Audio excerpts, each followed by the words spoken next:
오늘은 여러분들과 함께 창세기 24장의 책으로 젖은 낙엽은 쓸어버릴 수 없다 라는 제목을 놓고 함께 말씀 상고하고자 합니다.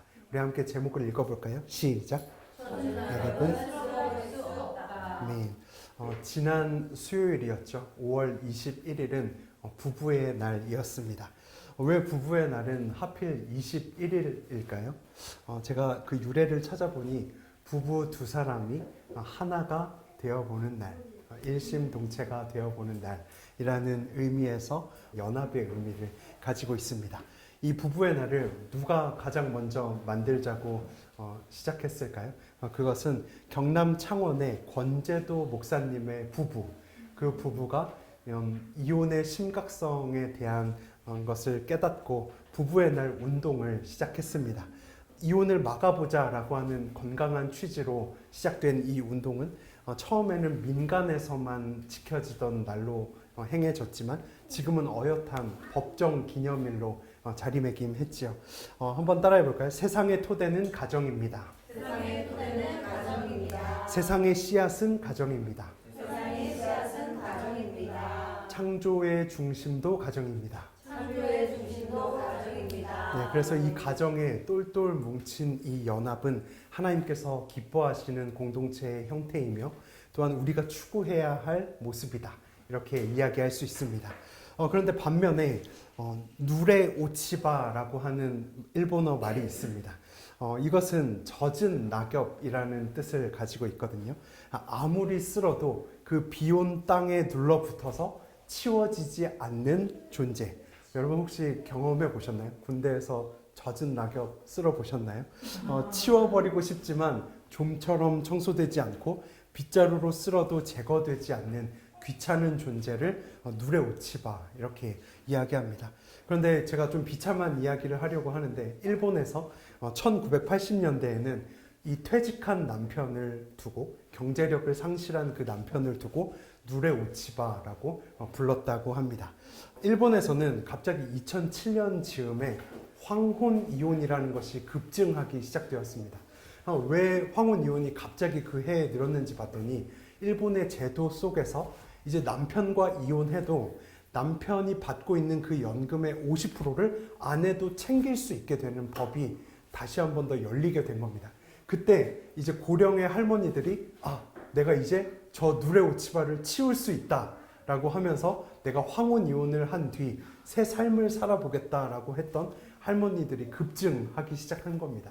자, 그러면 고령 할아버지들의 마음은 과연 어땠을까요?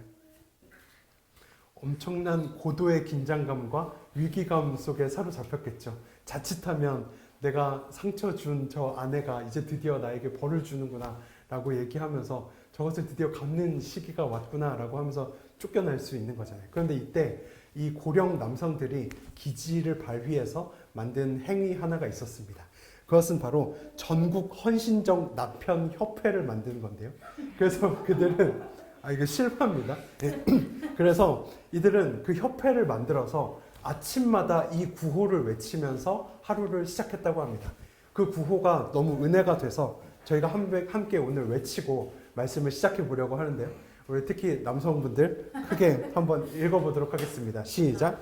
아내에게 이길 수 없다. 아내에게 이기지 않는다. 아내를 아멘. 김범웅 집사님 아멘이십니까? 네. 저도 아멘입니다.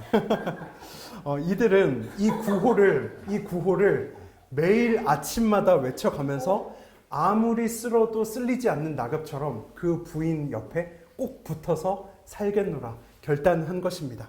내가 누레 오치바라고? 그래, 나는 진짜 좋은 누레 오치바가 되어서 당신 곁에서 절대 떨어지지 않을 거야 라고 하는 그렇게 소리 지르는 고령의 남편들이 그 일본에 있었다라는 사실입니다.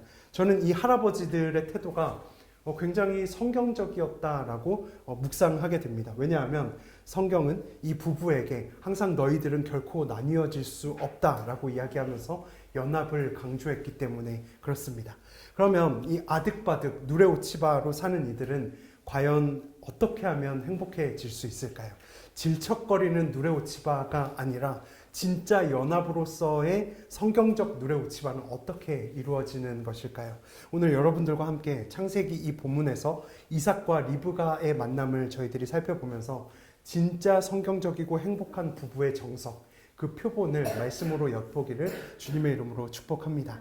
사실 제가 말씀을 준비하면서 어느 주제가 잡히면 예수님이 어떻게 하셨을까에 대해서 가장 먼저 찾거든요. 그런데 사실 여러분들도 아시듯이 예수님은 결혼하지 않으셨기에 아내에게 어떻게 했다, 가정에게 어떻게 했다라고 하는 내용들이 성경에 기록되지 않죠.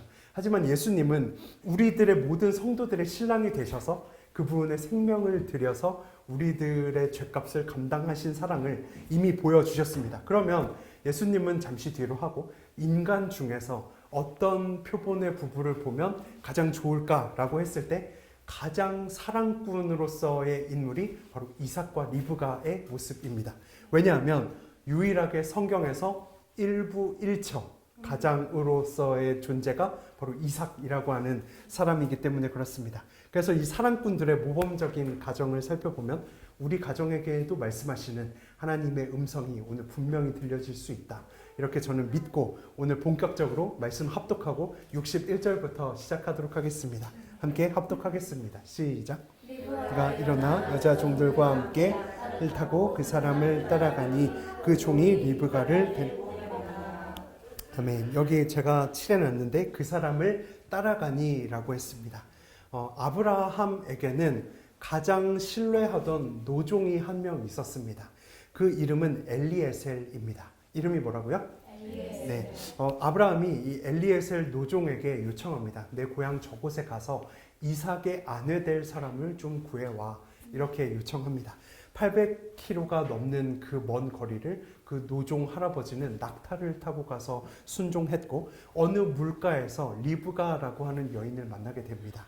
그래서 하나님의 뜻과 그간의 여정을 그 리브가에게 들려주고 네가 이삭의 아내가 분명히 맞구나라고 하는 그 확신을 가지고 네가 이제 이삭의 남편이 되어야 하니 함께 가자라고 이렇게 요청한 것이죠. 아직 이삭의 얼굴을 모르고 있습니다. 카톡 하나 나눠본 적이 없고 전화통화 한번 한 적이 없고 서신 한번 주고받은 적이 없는 전혀 정보가 없는 이삭의 남편이 되라 라고 이야기한 것입니다. 남편이 될 사람의 얼굴도 모르고 가겠다라고 하는 것은 쉽지 않은 일입니다. 그런데 리브가의 결단을 한번 읽어볼까요? 읽겠습니다. 시작.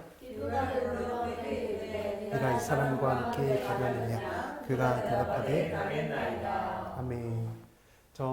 만약에 간다라고 하면 당장 내일 짐 싸서 800km를 출발해야 합니다. 하지만 이것이 과연 단지 물리적인 거리일 뿐이겠습니까? 하루아침에 잘 지내던 부모님과 생이별을 해야 했고 잘 지내던 그 정든 친구들과 헤어지고 형제 자매와 헤어지고 내가 그간 쌓아놓은 모든 생태계와 그 모든 인맥과도 다 헤어지게 되는 것입니다. 그런데 가겠나이다 라고 하는 이 말은 결코 쉽게 나올 수가 없는 말씀이었다는 겁니다. 이 말이 절대 쉽게 나올 수 없는데 어떤 특수 상황이었기에 이 사람은 가겠다라고 결정했을까요? 무엇이 리브가의 결단을 부추기고 그 인간의 정마저도 떼버리면서 떠나기로 모험을 시작했을까요? 그것은 바로 하나님의 말씀, 하나님의 뜻이라고 하는 그 확신 한 가지 때문에 간 것입니다. 이삭의 성격이나 성품, 인품 이런 건 아무것도 모른 채 키는 큰지 뚱뚱한지 날씬한지 아무것도 모른 채 하나님의 뜻 그래 가보자 라고 결단했던 것이 리브가였다는 사실입니다. 한 대학의 앙케이트 조사에서 살아보고 결혼하는 것에 대해서 어떻게 생각하느냐라는 질문을 했습니다. 그때 30%는 적극 찬성이라는 대답을 했고 나머지 45%는 때에 따라 그럴 수 있다라고 이야기했다고 합니다. 곧 30 더하기 45, 75%의 청년이 살아보고 결혼하는 것에 대해서 찬성했다라는 사실이죠. 하지만 오늘 리브가는 살아보기는커녕 이 말씀이 주어졌을 때 오늘 얼굴도 보지 않고 말씀을 따라가기로 결정합니다.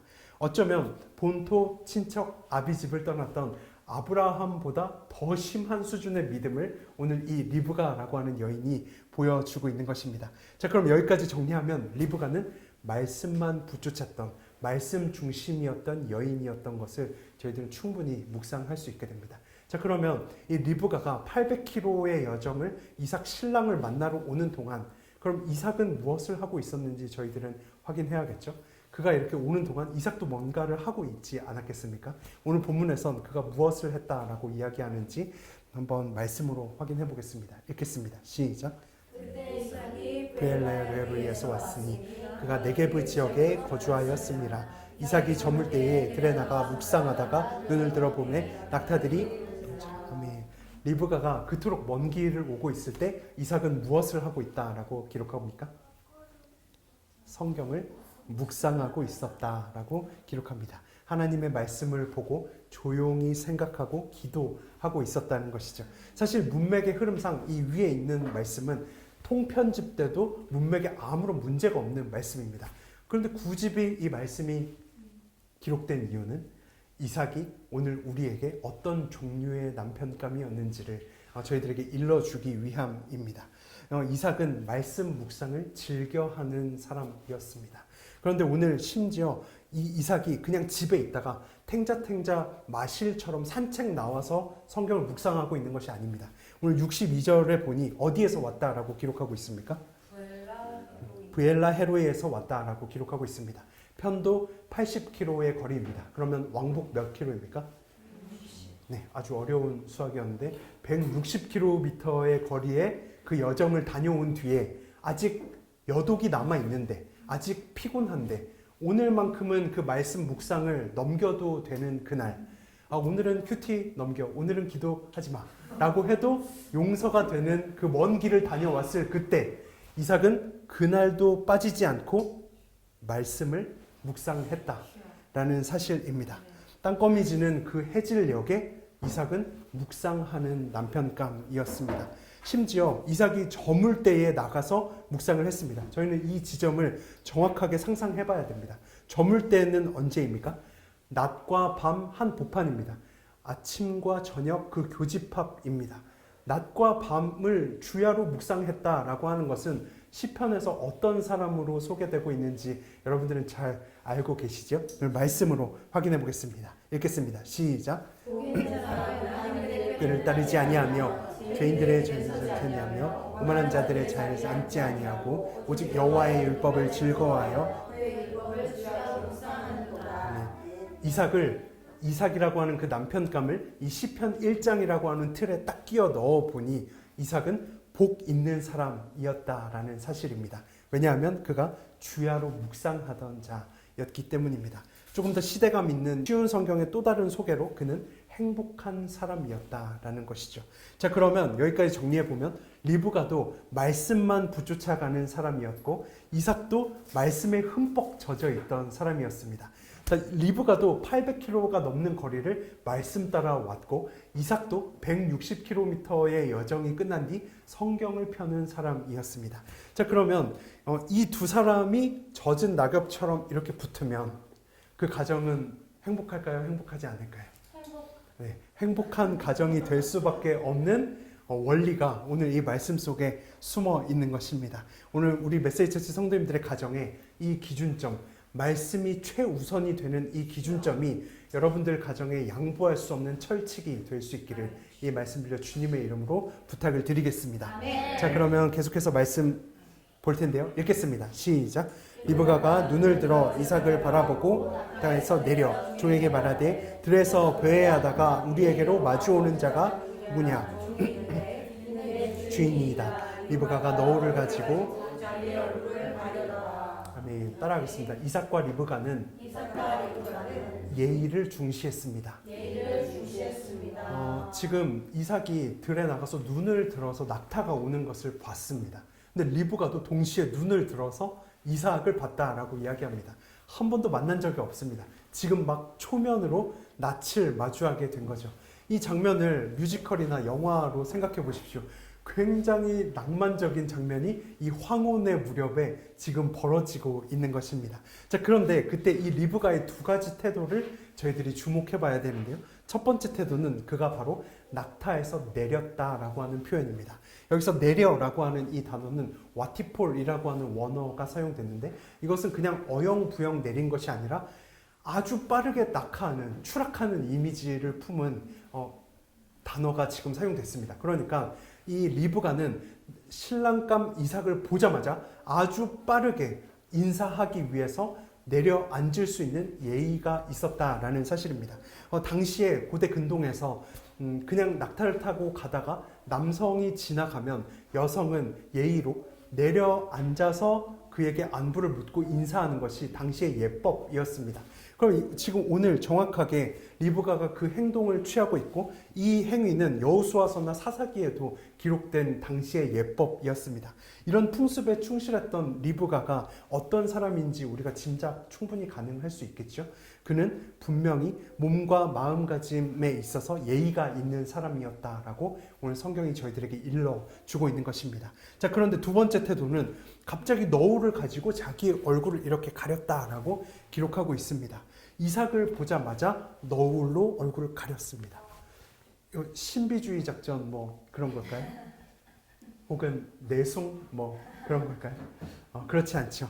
이것 또한 당시의 겸손과 존중의 표시였고 지금까지도 회교도에 남아있는 예법인 것이죠.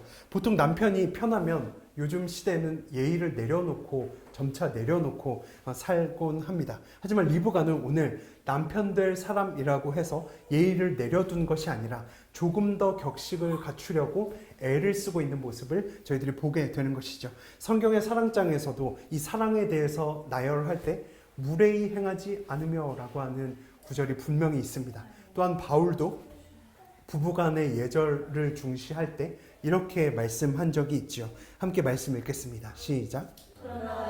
각각 자기 아내 사랑하기를 자신같이 하고 아내도 자기 남편을 존경하라. 아내들이여 자기 남편에게 복종하기를 주께 하듯. 아멘. 어떤 교회를 다니지 않는 남편이 아내와 처음으로 교회에 갔다고 합니다. 갔더니 이 말씀을 하는 거예요. 아내들이여 자기 남편에게 복종하기를 주께 하듯 하라. 이 남편이 이 주께 하듯 하라라고 하는 것에 너무 은혜를 받아가지고 딱 집에 가자마자 남편이 아내한테 이렇게 얘기했습니다. 여보, 내가 오늘부터 당신에게 주께 하듯 할게 라고 이렇게 얘기했다고 합니다. 그래서 이 남편이 어떻게 된 일이지? 무슨 일이지? 이렇게 얘기를 했어요. 그랬더니 그 다음 달부터 이 남편이 와이프한테 월급의 10분의 1만 갖다 주는 행위로 죽게 하듯 한다고 이렇게 했다는 이야기가 있습니다. 그렇게 해서는 안 되겠죠. 여기서 죽게 하듯 하라라고 요청한 것은 주님이 우리를 사랑하신 그 사랑의 수준으로 너도 와이프를 사랑해라 라고 하는 그 말씀이 담겨 있죠. 꼭 무슨 수입의 10분의 1만 갖다 주는 엄청난 적용을 할 필요가 있겠습니까? 네. 그런데 오늘 저희 오늘 말씀에서 계속 이어가자면 여보라고 하는 말이 있습니다. 같을 여 보배로울 보입니다. 곧 당신은 나에게 보배로운 존재야 라고 하는 것입니다. 너는 꽃이야 라고 이야기하는 것이죠. 그렇기 때문에 우리는 그 귀한 보물 앞에서 적절하게 너울을 쓰는 예의를 분명히 가질 수 있어야 됩니다. 때로는 험한 말이 튀어나올 때가 있죠. 심한 말이 막 여기 이마 여기까지 차오를 때가 있죠. 그때 저희는 어떻게 해야 될까요? 빨리 재빠르게 너울을 쓰고 참는 것입니다.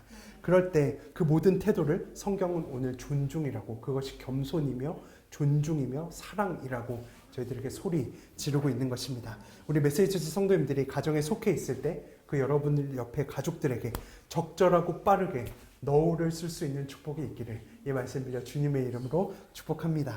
자, 그럼 마지막 세 번째인데요. 67절 말씀 함께 읽겠습니다. 시작. 인도하여 그의 어머니 사라의 장막으로 드리고 그를 맞이하여 아내로 삼고 사랑하였으니 이삭이 그의 어머니를 장례한 후에 아멘. 따라하겠습니다. 행복한 가정은 위로를 얻게 합니다. 혹시 도깨비라는 드라마 보신 분 계십니까? 도깨비? 굉장히 비성경적인 제목이라서 안 보셨죠? 거기 보면 공유라고 하는 주인공이 나오죠? 근데 그 공유가 자세히 그 포스터 같은 거, 드라마 포스터 보시면 공유의 가슴에 칼이 이따만한 게 칼이 박혀 있습니다. 근데 그 칼은 다른 일반인들에게는 보이지 않고 도깨비 신부라고 하는 존재한테만 그 칼이 보이는 드라마의 설정입니다. 그래서 그 공유라고 하는 주인공의 가슴에 박힌 칼은 몇천 년짜리 빠지지 않는 칼이 그에게 꼽혀 있었죠. 근데 그 칼을 누구만 뽑을 수 있느냐? 그 도깨비 신부인 여주인공만 그 칼을 뽑아줄 수 있는 능력이 있었다라고 하는 드라마였습니다. 그것이 당시에 김은숙 작가가 그 드라마 속에서 SF적 요소를 섞어서 진행해 나가는, 이야기를 끌고 나가는 방식이었습니다. 자, 그런데 오늘 말씀에 보니 이삭이 위로를 얻었다라고 했는데, 이때는 사실 어머니 사라를 장사한 지 3년이 지난 시점이었습니다. 그러니까 곧 어머니가 3년 전에 돌아가셨는데 아직도 위로가 되지 않는 상태로 있었다라는 것이죠. 어머니를 잃고 이삭의 마음에 해소되지 않는 일종의 3년짜리 칼이 지금 박혀 있는 것입니다. 근데 오늘 본문에 드디어 그 3년 동안 해소되지 않던 그 상처와 그 상실감이 드디어 뽑혀 나오고 있습니다. 누구로부터 그것이 뽑히고 있습니까? 와이프, 아내 될 리브가가 그 빈 장막에 들어왔다라고 기록합니다. 생각해 보십시오. 어머니를 잃었습니다. 이제 어머니가 잃고 있는 것은 빈 장막뿐입니다. 이삭은 아마 그 빈 장막에 엄청 많이 드나들었을 겁니다. 어머니가 그리울 때마다, 어머니가 보고 싶을 때마다 그 빈 장막에 들어가서 기도하곤 했겠죠. 자, 그런데 오늘 그 수없이 들어갔던 그 빈 장막에 들어가 있어도 위로는 없었습니다. 하지만 그곳에 리브가가 와서 함께 사랑하고 연합했을 때 그 가슴 가운데 있는 칼이, 그 상처가 뽑히고 위로가 시작됐다라는 사실입니다. 저희들 누구나 가슴에 칼 하나씩은 박혀 있죠. 아직 뽑히지 않은 상처. 누군가는 3년짜리 칼이 박힌 사람도 있을 테고, 누군가는 5년짜리 상처가 박혀 있는 사람도 있고, 누군가는 30년짜리 상처가 박혀 있는 사람도 있습니다. 근데 오늘 그것을 누가 해결할 수 있다라고 이야기하는가? 바로 가족만이 할 수 있다라고 성경이 한 가지 경우를 이야기해주고 있는 것입니다. 자, 그런데 아주 중요한 사실 한 가지를 오늘 추가적으로 묵상해야 되는 건데요. 그것은 바로 이 말씀 한 번 더 읽고 시작하겠습니다. 읽겠습니다. 시작. 이삭이 리브가를 인도하여